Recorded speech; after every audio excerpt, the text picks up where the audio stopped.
చేయమని ఆహ్వానం పట్టుకుని ఆహ్వానం పలికిన విధానాన్ని జాగ్రత్తగా జ్ఞాపకం చేసుకుంటే ఖర్జూరపు మట్టలు పట్టుకుని వాళ్ళు ఆహ్వానిస్తారు. ఆహ్వానించిన తర్వాత ఖర్జూరపు మట్టలన్నిటినీ ఈ రోమన్ క్యాథలిక్ RCM అనే సంస్థ వారు ఆ కట్టెలు లేకపోతే ఆ మట్టలన్నిటినీ జాగ్రత్తగా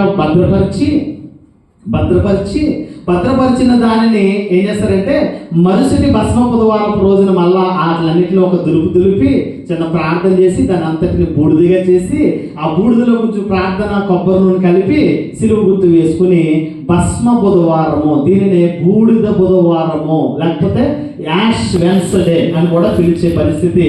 ఇది రోమన్ కథోలికల్ సంస్థ నుంచి, లాటిన్ క్యాథలిక్ చర్చ్ నుంచి ఇదంతా వచ్చినట్లుగా దీని అంతటికి ఈ బూడిదని ఏం చేస్తారంటే నుదుటి మీద లేకపోతే నొసల మీద దాన్ని రాసుకున్నట్లుగా క్రైస్తవులు ఇటువంటివి చేయమని కానీ క్రైస్తవులు ఇటువంటివి చేయాలని కానీ బైబిల్లో ఎక్కడ కూడా రాయబడలేదు. ఇంకా జాగ్రత్తగా ఆలోచన చేస్తే బైబిల్ని మీరు జాగ్రత్తగా చూడగలిగితే భస్మ బుధవారం అనే మాట బైబిల్లో మీరు చాలా మంది వెతికే ఉంటారు. భస్మ బుధవారం అనే మాట మీకు కనిపించదు. ఎందుకు నేను ఇలా చెప్తున్నానని ఆలోచన చేయగలిగితే ఈరోజు భస్మ బుధవారం అని ప్రారంభించి ఈస్టర్ ఆరాధన అంటే క్రీస్తు పునరుత్థానపు ఆరాధన వరకు లెంట్ డేస్గా చాలా మంది ఫాలో అవుతూ ఉంటారు.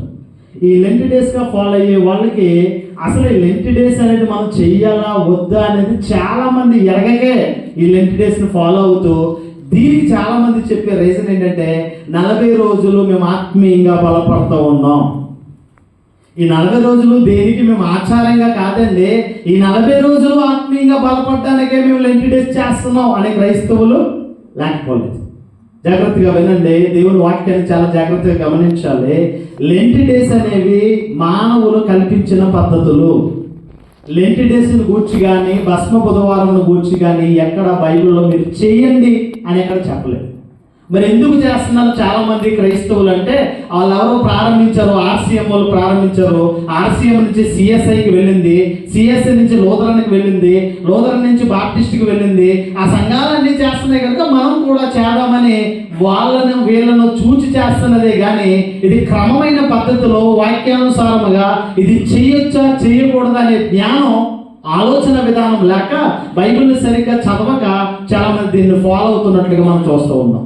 అందుకే జాగ్రత్తగా గమనించగలిగితే ఈరోజు మనం చాలా మందిని మనం ఆలోచన చేయగలిగితే కొంతమంది చేస్తూ అంటారు మేము చాలా ఆత్మీయంగా బలపడుతున్నాం, ప్రార్థనలో ఉంటున్నాం, వాక్యంలో ఉంటున్నాం, ప్రార్థన చేసుకుంటున్నాం, వాక్యం చదువుతున్నాం, మేము చాలా భయభక్తులు కలిగిన పిల్లలుగా మేము ఉన్నాం, మాకు చాలా బాగుంది 40 రోజులు అంటున్నారు. మంచిదే, నేను దేవుని వాక్యానికి నేను వ్యతిరేకిని కాదు, క్రైస్తవ విశ్వాసాలకు నేను వ్యతిరేకిని కాదు, మీ విశ్వాసాన్ని నేను భంగపరిచే వ్యక్తిని కూడా కాదు. ముందు ఇది గమనించాలి. ఎందుకంటే బైబిల్ ఏం చెప్తుంది, బైబిల్లో ఏం రాయించాడు, బైబిల్ చెప్పిన దాని ప్రకారంగా మనం చేద్దామా, మానవులు కల్పించిన పద్ధతులను బట్టి మనం చేద్దామా? చెప్పండి, గట్టిగా చెప్పాలి. బైబిల్ ఏం చెప్పిందో, బైబిల్లో ఉన్న దేవుడు ఏం చెప్పాడో దాన్ని ఫాలో అవ్వాల్సిన పరిస్థితి మనకు ఉంది. ఇంకా చెప్తాను, మనం నమ్ముకున్నారు మన రక్షకుడైన యేసుక్రీస్తు ఏ మాదిరి ఉంచిపోయాడో, మన ముందటి తరాలలో అపోస్తులు ఏ విధమైన బోధ చేశారో ఆ బోధనే మనం చేయాలి తప్ప బోధను వ్యతిరేకించి బోధను వక్రమముగా మార్చడానికి ఏ దైవజనుడికి ఏ సేవకుడికి రైట్స్ అనేవి లేవు అని మొదటి గమనించాలి. భస్మ బుధవారం గురించి మనం ఆలోచన చేద్దాం.